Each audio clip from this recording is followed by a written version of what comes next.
All right. Well, thank you everyone for coming to today's webinar about the new data standards updates from HUD and how it affects your ClientTrack environment. Today we have just a couple of housekeeping items that I'd like to call your attention to. So you can participate in the conversation by asking questions in the chat.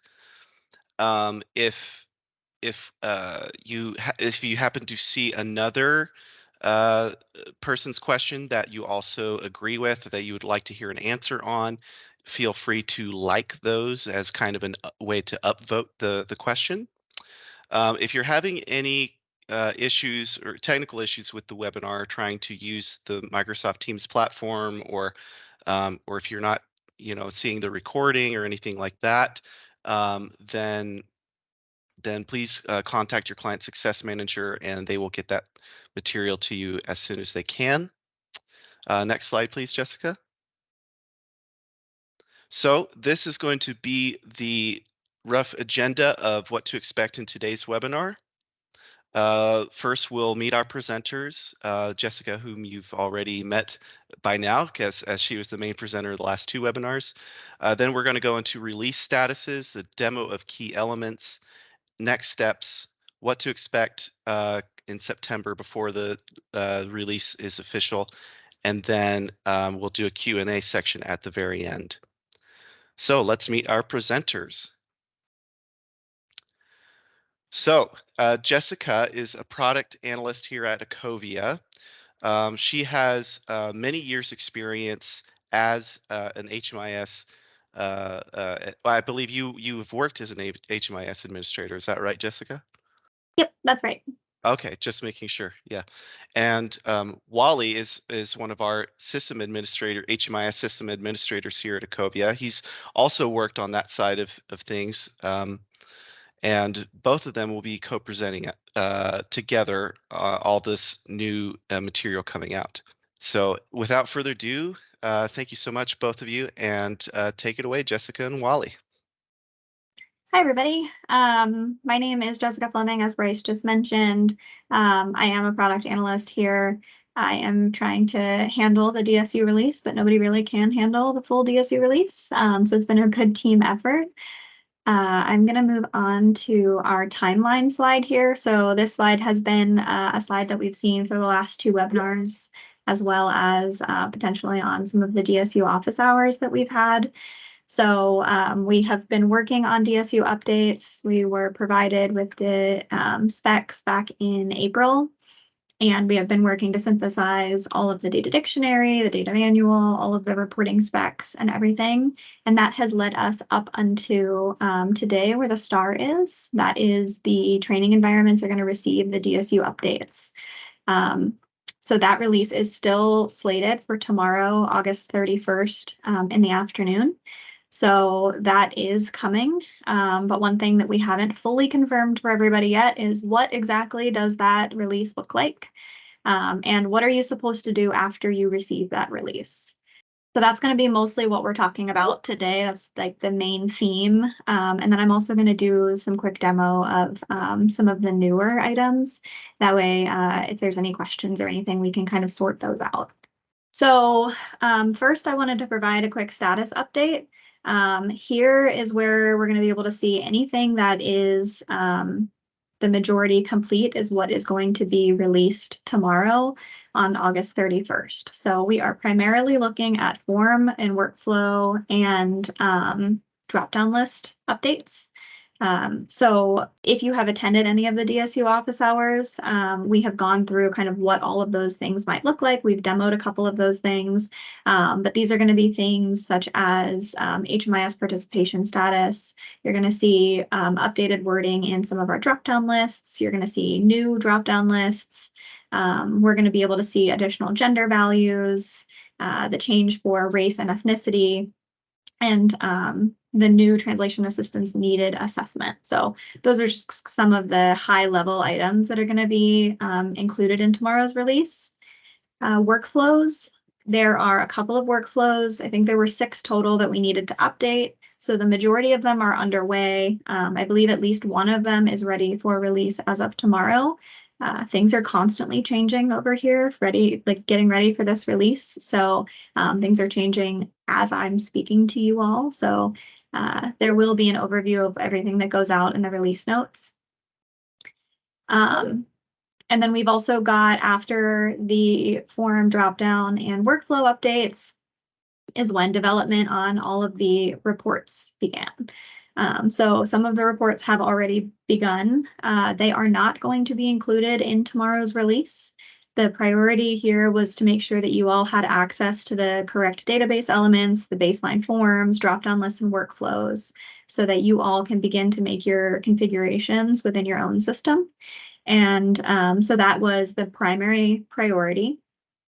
And then as we're moving through September, that is when full development of all of the reports, exports, imports, and things like that are going to be moving completely through QA and ready to release. With that said, we are going to be doing some rolling releases. So tomorrow will be the first and biggest of the updates. So that will be tomorrow in the afternoon. I believe it's going to be 1 p.m. Mountain Time, if not a little bit later. There shouldn't be any major disruptions because this isn't a production release. So there will be an announcement, of course, whenever the release begins. But the idea here is that we are continuing development throughout September. We are listening and responding to all of your, if you find any issues or if we find any issues, anything like that. And all of the new items that maybe didn't hit the August 31st release, those are all going to be included in the rolling releases. And those are going to go out on Thursday afternoons. And the tentative dates that we have scheduled for those are September 7th, September 14th, September 21st, and September 28th. So all of those are going to culminate right before our production release on Saturday, September 30th. Then we've also got bug and issue releases. So these ones are likely going to be rolled into those feature releases. But if there are things that need to go out more quickly, we are going to keep a pulse on all of that. And I'll detail maybe our support plan a little bit later in the webinar. But we're going to keep a really close pulse on all of that just to make sure that we're getting things out to you all as quickly as you need them. And so there may be additional releases that are added into those rolling weekly releases. And then I'm going to go right back to the status update slide here. One thing I did want to mention is I wanted to outline kind of what the priority is of the reports that we have that are going to be going. So right now, the primary priority is going to be the APR and CAPR and the PATH report and CEAPR. So those are the top 3 reports that are going to get pushed through as quickly as possible. Those ones were heavily dependent upon all of our updates for forms and drop-down lists being completed before we could begin work on those. Because if there's no additional gender value, then there's no way that we can reprogram the APR and CAPR to be able to look for those items. So I will, that's kind of the top 3 priorities. And also because those are ad hoc reports where your grant years may be ending at different times throughout the year, we want to make sure that anybody who has reporting that's beginning or ending sometime between, October and December, let's say, you are getting access to those reports that you need as quickly as possible. So those are the primary first priorities for that. And then after that will come the system-wide reports. So LSA, SPM, and then we'll be doing all the baseline ClientTrack reports. And intermixed in there is going to be the exports and imports. So that's kind of the priority order for everything in the event that you have questions of like, which report am I going to get first? It's hopefully going to be those APR, CAPR, PATH, and CEAPR specs. I'm going to pause to ask if anybody has questions about the status updates and or the rolling releases. We had a couple of questions. The first one was from Matthew.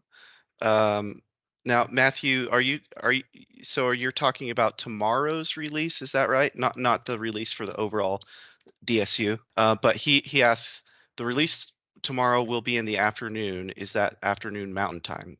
Yes. Oh, okay, good. Yep. Jessica already answered. All right. That's right. Yes. And then the next one comes from Lynn. Will the release notes include which workflows we should expect to receive in a future release? Yes. So yes, the workflows are going to detail which things have already been updated. And then we have a status page that we're going to share a little bit later on in the webinar to talk about what you all can expect for future releases. And then basically what we'll do is we'll take the release note document that gets shared out for the 831 release and just continually add to it so that we have it's very large because there are many updates that are happening. But ultimately we'll have all of our release notes in one document so that whenever the production release happens, we all have access to the exact same document. So yes. I believe the answer. Cool. Thank you. If there are no other questions about the release or the status, I am going to jump into the key elements demo. So everybody should be able to see a version of ClientTrack that I have open here. This is just a generic version, so all information that is in here is completely made up client data and made up projects. So we are going to walk through and begin with project setup or program setup. And that way we can demonstrate the new elements that have been added. So I am going to find my emergency shelter that I created.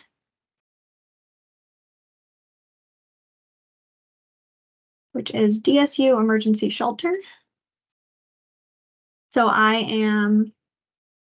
I did create this just before the webinar began, just so that I could easily run through and you don't have to watch me click through all of the different options here. But obviously project name, DSU Emergency Shelter, clients can enroll, operating start date, all of this stuff has stayed the same. One update that you will see is emergency shelter entry exit. So for project type, one of the updates that we are making with the DSU release is going to be adding in this additional project type here, emergency shelter entry exit. So we've got emergency shelter entry exit and then emergency shelter night by night. This used to be one large project type, and then there was a emergency shelter tracking method that was underneath that. They have split them out now. So emergency shelter entry exit is project type 0. And then emergency shelter night by night has remained project type 1. So one update that we have noticed throughout the entire DSU updates is that anything that references utilization tracking method for emergency shelter should be updated, specifically with either project type 0 or project type 1. If not, I am presuming that there may be potential errors in that. And so that's definitely one thing to keep an eye out whenever you're looking at your own configured or customized forms. So we will make this emergency shelter entry exit, and I'm going to quickly also change this over to rapid rehousing. There's our error warning there. I'm going to change it back so that error warning is great, but not necessary for right this second. I also just wanted to demo here rapid rehousing subtype. So rapid rehousing subtype is a new element on this form, specifically designated for rapid rehousing projects. And you're going to have two options, services only or housing with or without services. We are completing a mapping for you for existing rapid rehousing projects. And we're going to default all of your rapid rehousing subtype to this second option here, housing with or without services. This is hopefully to help data entry on that October 1st go live date for you all. So that the only rapid rehousing projects that you'll need to go back and update are going to be the ones that actually should be this one, rapid rehousing services only. So that is going to be detailed in the release notes so that you have documentation of what that's actually going to look like. But I did want to quickly show that this is there for you.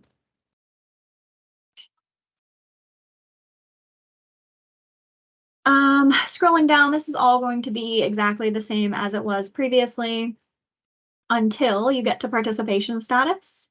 So participation status is the brand new 2.08 element.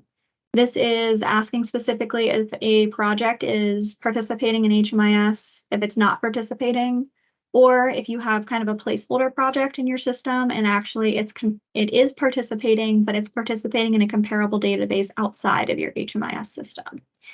So those are your three options that you have here. For our project here, what I did is I added in an inactive record, and then I also added an active record so that you can see, you can add as many of these over time as you need or want.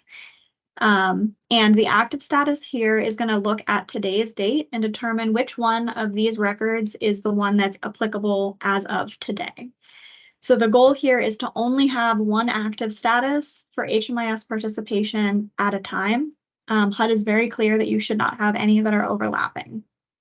So I just wanted to demonstrate what that looks like. And if for some reason I were to change the date, let's say back to August 22nd, it automatically changes my active status to inactive.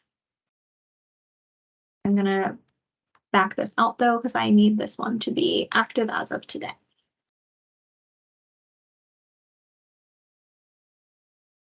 Before I move on away from participation status, is there questions?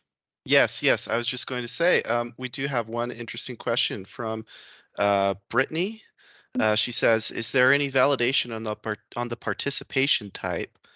If there is open client data, will I be able to mark a project as not participating? So you will actually be able to go in and mark that as not participating.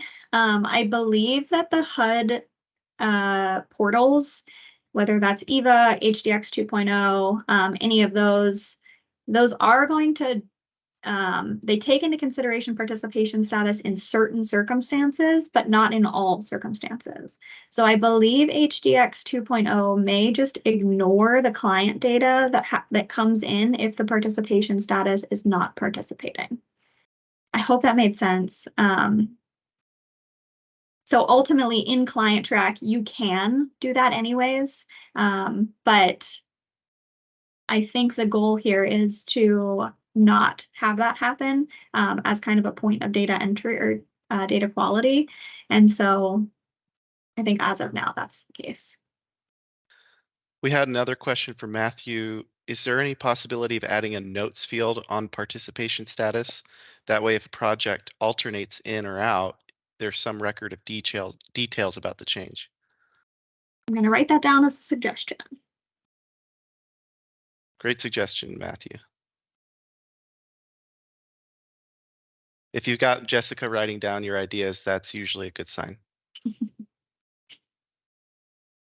Yeah, I will definitely take that back. That, of course, wouldn't be included in the August 31st release, but could potentially be an enhancement that we add a little bit later on.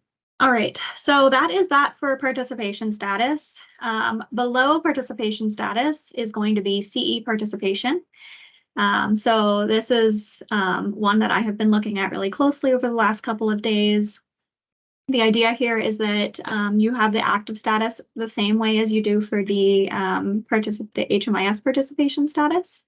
So anything, it's looking directly at the CE participation start and end date, and it's going to determine whether or not this record is active as of today. If you try to save an additional active record here, you should receive an error message that says you can only have one active at a time. That is really just to help your data quality and make sure that everything is going as expected. Because if you do accidentally export information and your seat participation statuses are overlapping, you will likely receive errors whenever you try to upload something. So that active status is there. And then basically you will go through and answer the question. So is this project a coordinated entry access point? Yes or no? This would determine whether or not you are actually providing the coordinated entry service to the individual. So yes or no.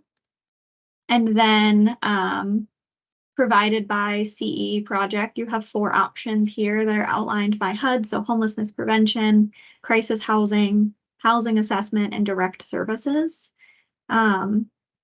So you will have these 4 options that you can select from. You can select as many of them as are applicable. The next question is going to be projects receive CE referrals. So this would mean that you can actually receive those referrals from a coordinated entry project, even if you are not a coordinated entry access point. So even if you're not doing the CE service itself, you maybe have a housing program like a rapid rehousing or emergency shelter to be able to offer that individual some sort of housing. So the answer to that would be yes or no. For our purposes, I'm going to select yes. And then we've got participating COCs. So this is going to give you the entire list of all of our COCs. And you're going to choose this record belongs to which COCs. So this is particularly because if you are a multi-COC implementation, we want to make sure that if this project is only participating in Anchorage, Alaska, despite this being a balance of state continuum of care implementation, we want to make sure that you're only showing up for Anchorage COC projects. That will make sense a little bit after I talk about coordinated entry events, but this would be very important. Then we've also got your CE participation start and end date. So again, this is just, you would enter whatever is applicable. You'll likely need to see the data entry guidance to confirm for sure from HUD. But this CE participation is one of those elements that you are going to have to do back data entry for as of October 1st, whenever the production release happens. So without some of this data, there's no mapping that we can do. And so there isn't anything that we can kind of like temporarily stopgap to put in there for you. Before I move on, are there questions related to CE participation? We have a couple. I believe Lynn might have gotten the first question answered. Will the participating COC default to the project COC? Or will there be a way to narrow down the full COC list? So as of right now, the participating COC does not default to the project COC, but I am writing that down also as a suggestion. And for the second part, is there a way to narrow down the full COC list? The idea is to, at some point, do that. Yes. Specifically, I'm going to show the implementation identifier in a second. And perhaps there's some way that we can tie the COCs that are selected on the implementation identifier directly into some of our COC filters that exist throughout the system. That isn't happening with the DSU releases themselves, but that is definitely an enhancement that I can see as really valuable. I don't personally want to navigate through all of these. I think there's 400 of them. So I will definitely write that down as an option. There's another question from Matthew. Has there been an update on whether you'll be able to build an import or multi-edit for the coordinated entry participation to make the October 1st data entry easier?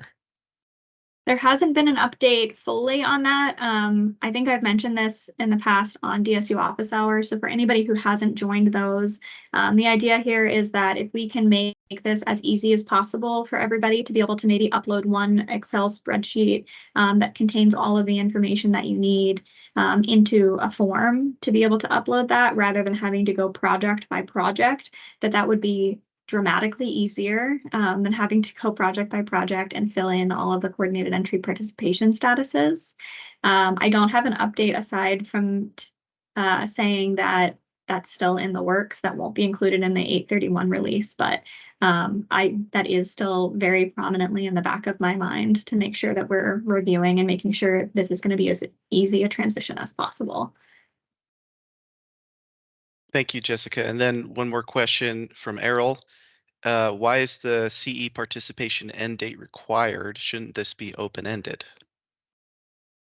Yeah, I don't know a great answer to that question. I would have to read the HUD spec again just to see whether or not this one can be open-ended. Sometimes they specify that they can't be. And sometimes it's specifically related to the CSV specs. So if the CSV spec says that that CE participation status end date can't be null, then it would have to be required here to be able to collect that. But that's something that we can definitely, I can definitely investigate further and just make sure that that's part of the HUD spec and not like an accidental like over inclusion, if that makes sense. Thank you. All right, so I'm going to really quickly go into the implementation identifier information here. This one's going to be a brand new form for everybody. It's going to be a brand new process. I am creating documentation on what each of these individual things mean, but I did want to show everybody what this is actually looking like. So for implementation identifier information, HUD basically said we need to have an identifier for every environment and implementation so that there's an easier way to deduplicate clients across multi-COCs implementations, basically. So we have an auto-generated number here that is for implementation identifier. That is going to be auto-generated for all of your applications and environments. This information is setup data, so it will not sync up and down. So each of your environments will have a different implementation identifier. So if you happen to see that, don't freak out about that. That's intentional. The next option that we have here are verticals. So for most of you, your option that you're going to select is going to be HMIS. When you select HMIS, the additional questions here will appear. We're going to ask a couple of things about your HMIS implementation. So are you a multi-COC, a single COC, an agency-specific database, or other? So we do have some multi-COC and some single COC implementations with ClientTrack. So you would fill out what's most appropriate. And then you would come down to HMIS applicable COC, and you would look for whichever COCs your implementation is covering. So for our purposes, I believe we have Alabama, two of them that are from Alabama that are selected. The idea here is that at some point it would be great to be able to say, okay, these are the only two COCs that should be appearing in a lot of our COC dropdown lists, but that seems like a very large change. And so we want to kind of like slowly integrate everybody into using this form. And then at that point, then we'd be able to move forward with some enhancements and changes. The next thing you'll see is this limit language list to HMIS only. So this checkbox here will not make sense unless I explain languages first. So I'm going to explain languages really quickly. ClientTrack has a baseline language list that is used for other verticals, including HMIS. I believe the language list is currently focused on primary language, and sometimes that shows up on the client intake form. So what we did is we compared all of the HMIS translation assistance needed languages. I think there were 300, and we added in the ones that ClientTrack didn't have, and then we mapped all of the ClientTrack languages into the HMIS languages. So the ones that are going to be applicable to HMIS implementations are going to be the ones that are denoted here with this HMIS : and then it's whatever the HUD language is and whatever the HUD value is for that, just so that you can kind of see and make sure that everything is looking as expected. So if I'm an HMIS implementation and I only want to see HMIS languages that are mapped and that will actually be exported, I would select this list, and then I would fill this list for languages filters down, and so I can only see the HMIS mapped languages. This HMIS mapped languages list is what you would be selecting that would appear for the C4 Translation Assistance Needed project or assessment. And so these are where you can select up to 20. And based on a comment that we got on one of our DSU office hours, as I was demoing some of this, I was able to sneak in here a total that's going to be added at the bottom. So anytime I go through here, I can select another and my total will automatically update. this is just to help make sure that we're all on the same track. We all understand that there's 20 languages that we can select up to. And then these languages are what would appear as your options in that translation assistance assessment.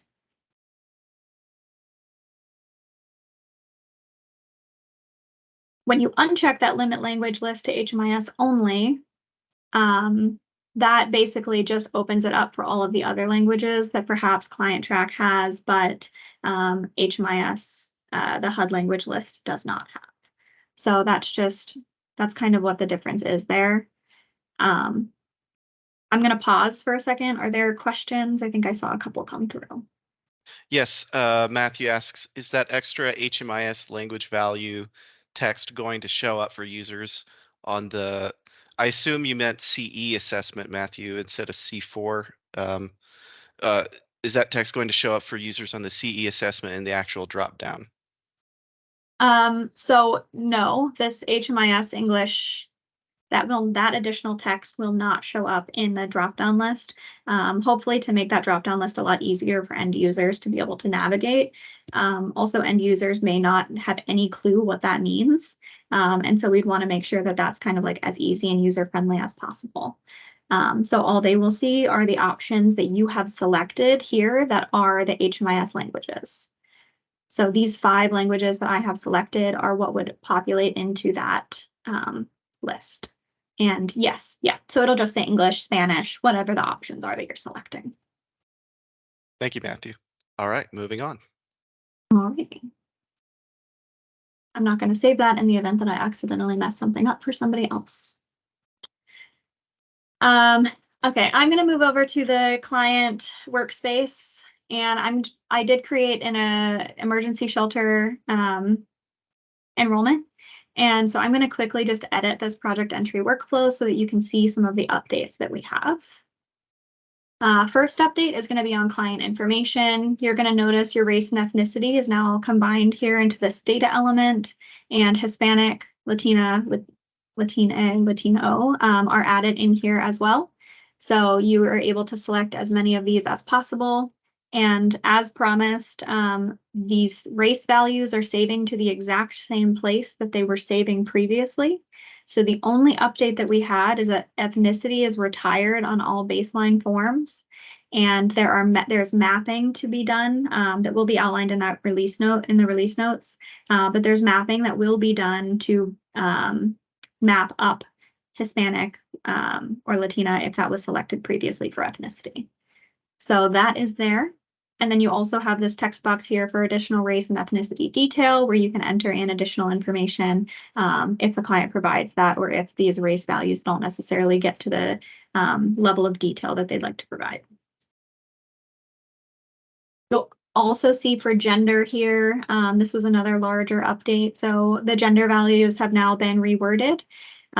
So woman, man, instead of female and male. And then there's been a couple of additional options that are added in here as well. So different identity is one of those new ones. And when you select different identity, you'll get a please specify text box that is required that you have to fill out. So you can fill out different identity with anything except for client doesn't know, client prefers not to answer, and data not collected.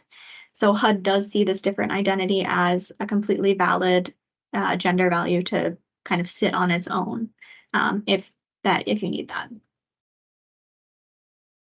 And then one thing that you'll notice, I'm not going to show, of course, every drop-down list. There are many of them, but client prefers not to answer is now available in all of the drop-down lists rather than client refused. So all of that language has been updated there as well. 2 quick questions, Jessica.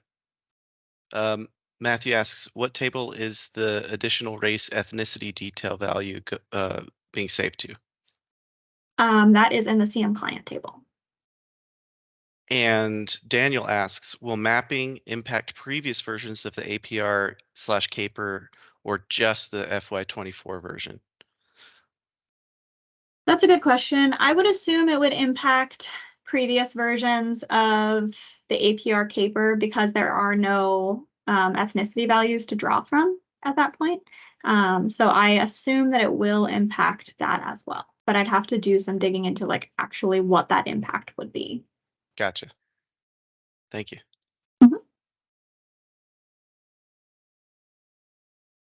Alrighty, I'm gonna roll through here really quickly, just no changes on all of these items. And we're gonna get to the universal data assessment. I'm in the wrong work group.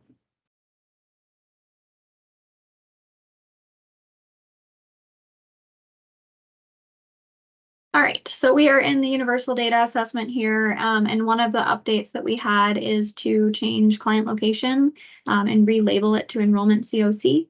I believe I saw an AAQ come through actually about why this was done and kind of what happens if somebody does move part of the way through the enrollment. So there is some information about that in the either HUD AAQ or by reading some of that data standard manual information. So I just wanted to outline that that is there for you.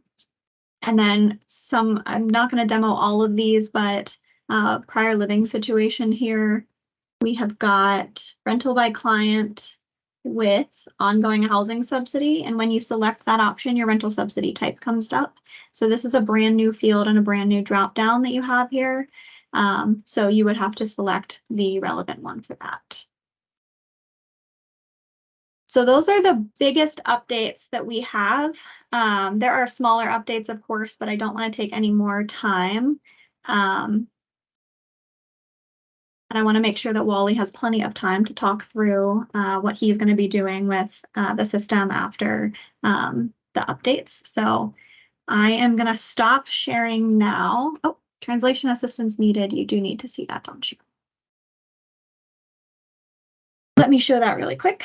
So translation assistance assessment. So you will go into your search page just as you would normally. Translation assistance assessment.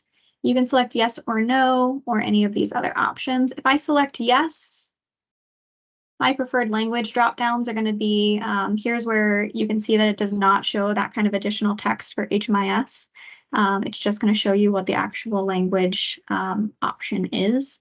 So you would be able to select any of those and then click save. And now you have 2 records. And then of course you're able to edit this, delete it just as you would any other assessment.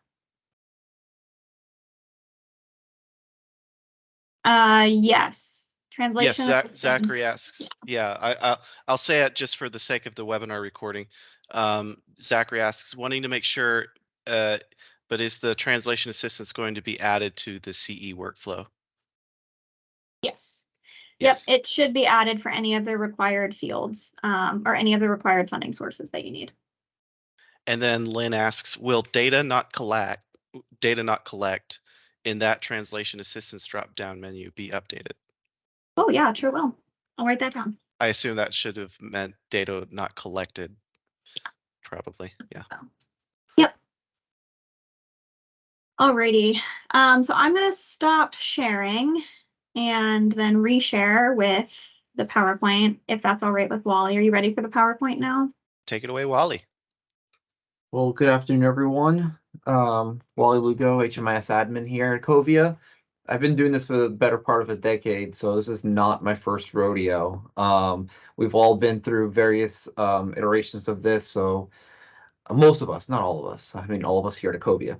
But I'll try to be succinct with this. So essentially one of the things that I do want to point out is that when this rolls out on Friday, so chances are most of you are going to get to this till Tuesday. But something you can be doing now is to look at your system, how it is now, what items are customized, configured to your community. That includes forms, workflows, lists, what's there. Any training materials that you have out in the wild, if you will. You know, what do you have out there that may have a screenshot, that may have race and gender referenced? You might have something, you might need to add things for language. So those are the things you can do now. Just what's out there, what's going on, and evaluate those things. In addition to that, there's one more little bullet on this slide.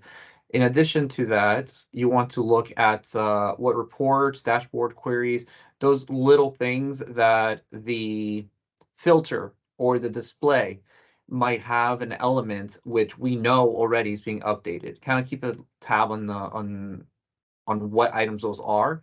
So when you do begin work in earnest in the training environment, you're updating the items so that as soon as October hits, they'll just naturally sync over. And as soon as they get updated in train, you can really start testing out and see how the flows work and everything works together. That being said, you are going to need to look at all your configured work groups.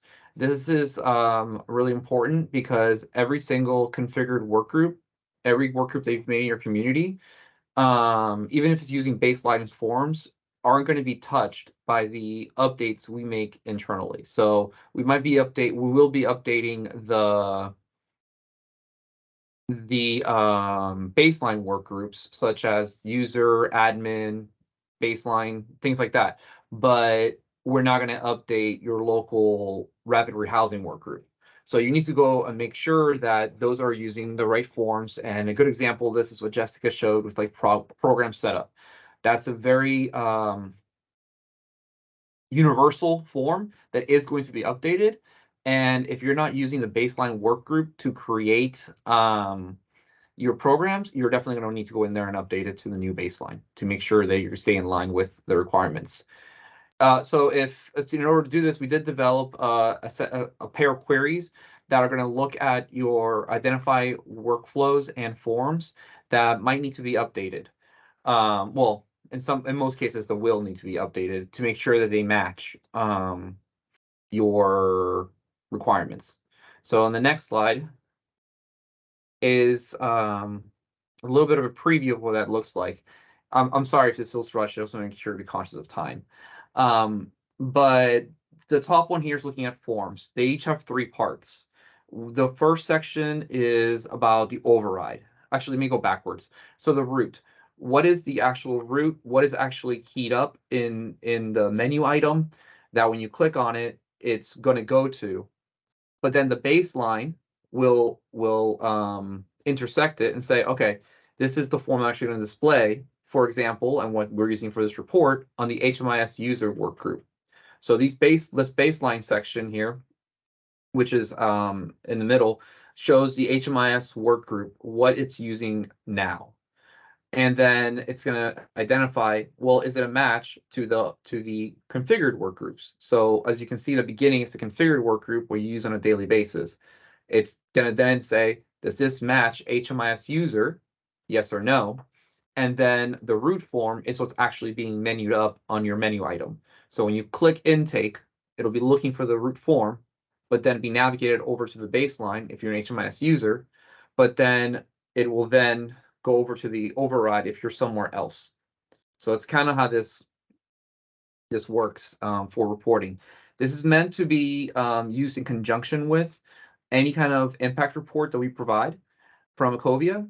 So this is not a replacement for that. This is just really so that you can start working to do this now versus starting your work whenever the impact report is available to you and you can make those determinations. So one of the reasons, the main reason that we're doing this is to make sure that everything matches and everything stays in compliance. So reading the release notes to know what's coming out, making sure that you review the workflows and check the forms out yourself. Use, for those with access, use Form Designer to compare the forms visually to see what elements have been put in place and also what rules may be now there that weren't there before. Because ultimately, you're going to need to make a decision, especially for forms, well, actually for both of these items, and that's why these are the 2 queries, are you going to use your existing configured form and add the new elements, or, as I would recommend in many cases, take the new baseline, copy and configure that, and include your community-specific updates. it's a fine distinction. It's a really small distinction, but it's an important one because you want to make sure that if you're going to use your current configured form, you include all the elements that were added. And if you're going to copy and configure the existing form, making sure that, for lack of better terms, your new items play together well with what's being released. So it is something to think through and to talk through with your community because it's not something you can necessarily do in a few minutes. You know, something needs to be thought out in the same way that when you made those modifications, you need to make sure. So here's a few things that'll help. The form designer, running through it, and then for more advanced users that understand like the backend and what it actually looks like, you can take the code from the baseline form, the code from your existing configured form, and compare the two. For those of you that have done this before, I typically use Notepad++, and what it ends up doing is showing you in different sections where the differences are, or where it's not necessarily an addition or an omission, but one row might be a different number. You know, so there's different levels of that. I don't We know. have a Are there couple. any questions that are coming through that I need to Yeah, touch on? I was just I gonna know these say, were kind of speedy. yeah, that's okay. One person asks, how do we access that search? I assume they were talking Oh, about the search from the previous slide, probably. okay. So we do have an. I neglected to mention this, but we do have a knowledge base article already out there. It is linked on this presentation. It is also linked to the main data standards update page, so you have access to it there. You'll be able to, from there, download the two queries and import them into your environment. There are also instructions there on how to do the import process. So if you have any questions or feel like this is something you need additional information on, please do reach out to your CSM. We are working closely with them to make sure to get all these questions and processes resolved as quickly as possible, because we do understand how big of a task this is. Anything else, Bryce? Yes, Matthew asks, so these queries show all configured forms compared to baseline, not just the ones being touched by the DSU. Correct. So there is a section within ClientTrack where this information came from. When you see when you download the query and you look at it, you'll understand what's being looked at. But in global administration, there's a section with the data management tools and the workflows. You're able to see, and actually, I'm pretty sure we touched on this a bit in our last webinar as well. So you might need to go back and see that. But that's the list we used, the list of baseline items. And then we said, okay, based on this baseline, how does that connect to, excuse me, based on these roots, how does it connect to the baseline? In this case, HMIS user work group. And then is it matching what I'm using in my configured work group? Yeah, so it's not just the ones touching DSU, it's all of them in that list, so that way you're able to determine, okay, maybe we do need to make a few more updates or look at these forms depending on how they're used. All right. Yeah, Moving on. ultimately, it's to make sure that everything's ready by October when everything's live in your environment, and it'll sync right over with the least amount of complications. Like I said, reach out to your CSM if you have any questions, and you can always submit a ticket to through the help desk. Thanks, Wally. I did put the link in the chat to the document that Wally put together for those queries. They're incredible. He wrote a lot of instructions in there. So please definitely check that out. Like Wally did just say to Matthew's question, this can be used beyond DSU.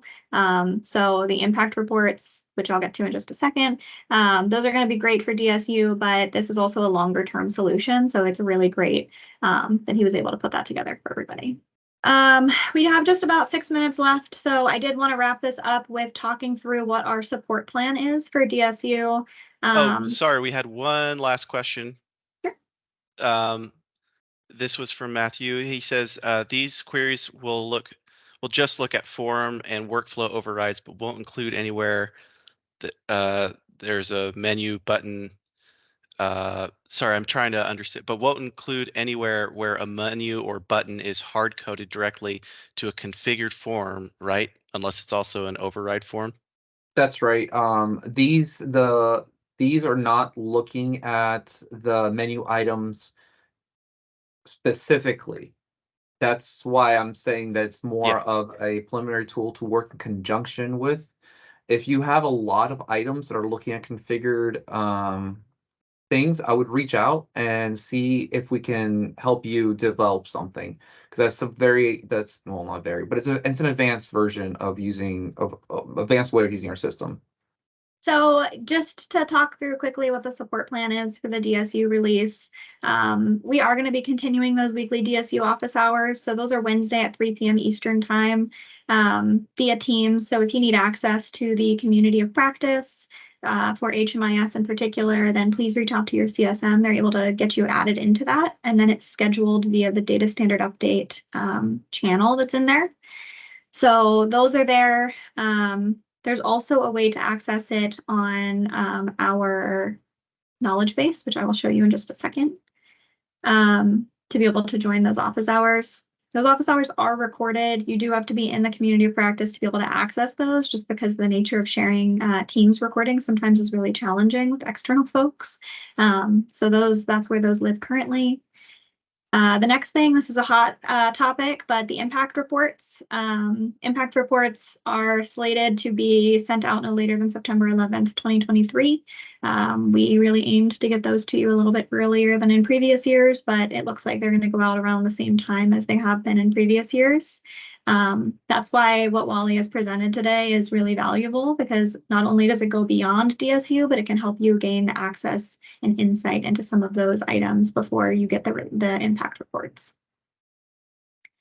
Those impact reports will include things like this DSU form was updated with the fiscal year 24 DSU stuff, and then you have a customized form and that's in this work group.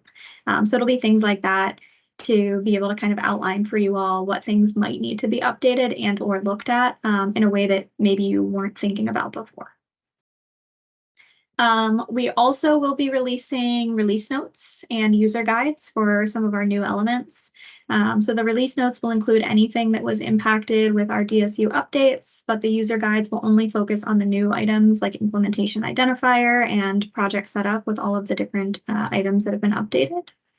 And then also we're going to have an external facing release updates page. So you're going to be able to see like, hey, we have this issue, it's a known issue. Here's like what the topic is. So whether or not that is 3.917 or it's 4.20 for coordinated entry event, we have a known issue for this. This is what the summary is. We'll give you the status, so to do in progress or set to be released, and then hopefully a tentative date for when you can expect to see that.